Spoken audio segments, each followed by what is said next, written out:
Magandang gabi po, Senator. Good evening, Rolex. Ang katanungan ko po ay tungkol sa power.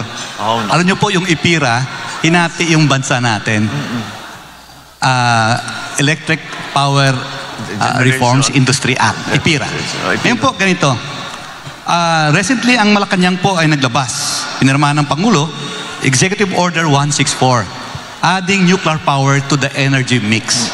And among others, to study the viability kung pwede pa natin i-operate yung BMPP at ang iba pang mga facilities para sa paggamit ng nuclear energy.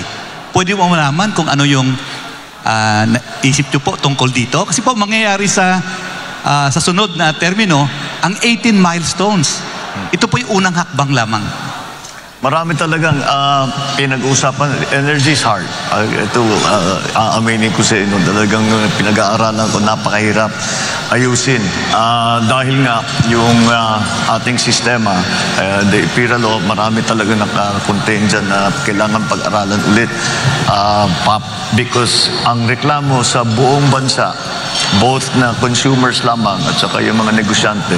Kasi lagi natin napapag-usapan mga foreign investors na nagre-reklamo sa power, pati local investors. Kaya ang investment sa Pilipinas is not capital intensive. Yung mga investment sa Pilipinas short term lang, kuminsan hot money lang ang pumapasok, pasok-labas lang yan. It doesn't build anything. So that is it.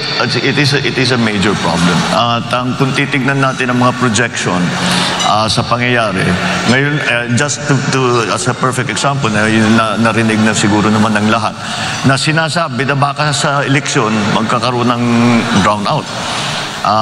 Kaya dahil nasa gitna na tayo ng summer, ng tag-araw.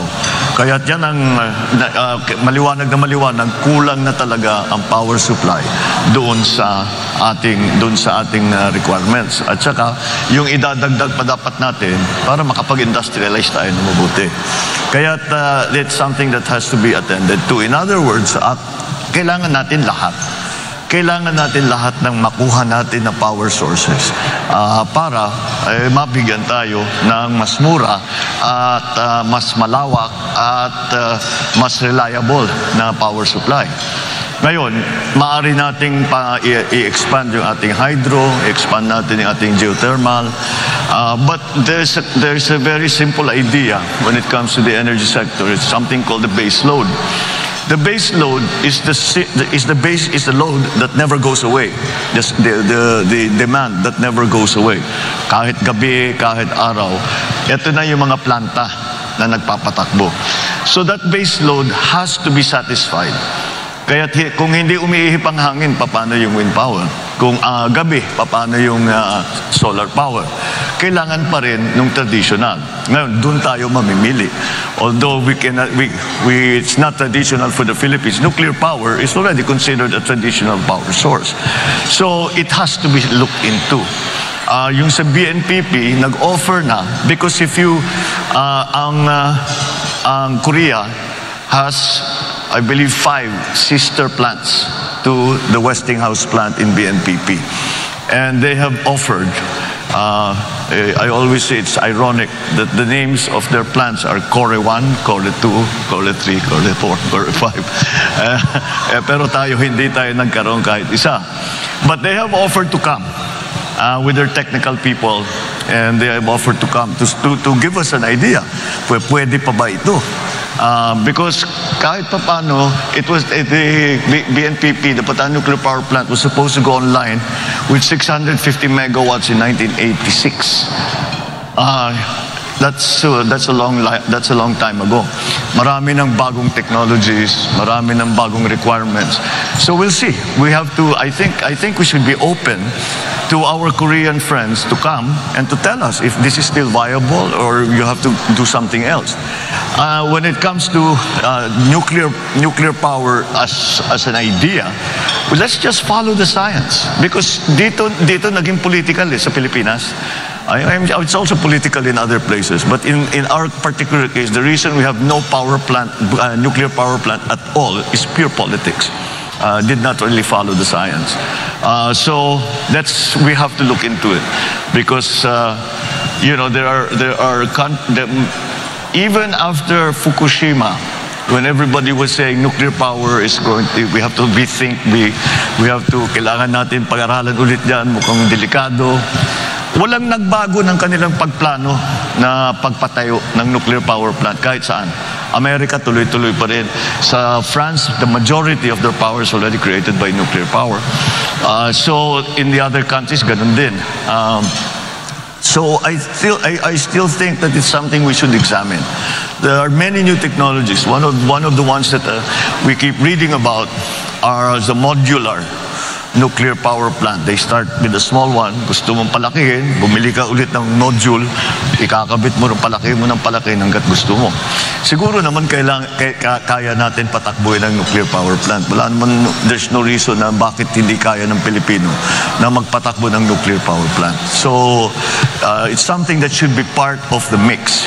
Kasama diyan is COP26, where we decided to cut down on coal-fired power generation. And what happened, nagtaasan ng presyo kasi walang kapalit sa renewable. Ibig sabihin, yung mix ng renewable at saka traditional, kailangan talaga natin, we have to decide once and for all, what is the mix that is good for the Philippines. I think it's not going to be a static point. I think as years go on and we develop renewables, we develop other sources of power, that mix is going to slowly shift towards renewables, hopefully, because that's what we want because of climate change. But nonetheless, that mix is still something that's up in the air that we haven't really determined what is proper and appropriate for the Philippine setting. But to make a short answer to your question, is that lahat kailangan natin. Kailangan natin palakihin ng hydroelectric, kailangan natin palakihin yung geothermal, kailangan natin paramihan ng mga power plant, kailangan natin tumingin sa mga bagong technologies, wind farm, solar, kailangan natin tingnan ng nuclear. At kung kailangan talaga, di balikan natin oil-fired. But oil-fired has become less and less attractive because of what's happening in the volatility of oil prices, especially in the last 2-3 years. Then with this new development in Ukraine, talagang kailangan pag-isip-isipan natin na mabuti. Kasi baka maipit tayo, pag tumaas na naman yan, hindi natin maipatakbo yung planta natin, balik na naman tayo sa dati, nasa brownout na naman tayo. Now we have lots of coal here in the Philippines. The Chinese claim to have good enough technology. I've actually visited one of their coal-fired plants that na malinis na. That they're able to extract the carbon and they're able to dispose of the carbon properly. So all of these things we need to look into. Lahat yan kailangan natin. Well, after the generating companies, meron po tayong Transco. Marami reklamo sa Transco. Senador, open ba kayo sa idea na katulad ng tubig, may west sector operator, may east sector operator, chachap-chap natin ang Transco? I don't think so. May economies of scale yan eh. Ang business model ng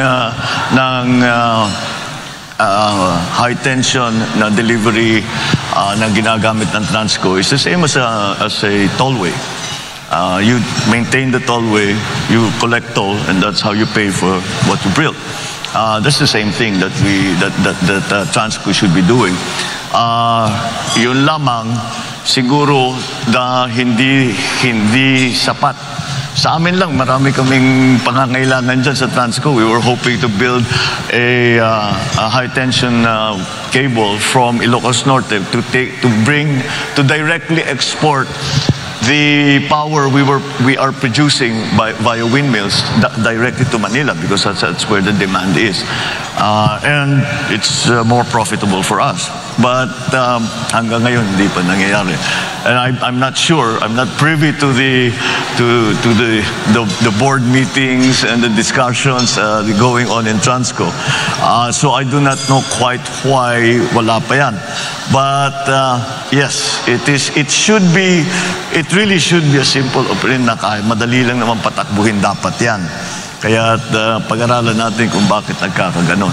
You mentioned IPIRA. We have to look back at IPIRA. I think IPIRA might already have already at least certain provisions in IPIRA are already obsolete.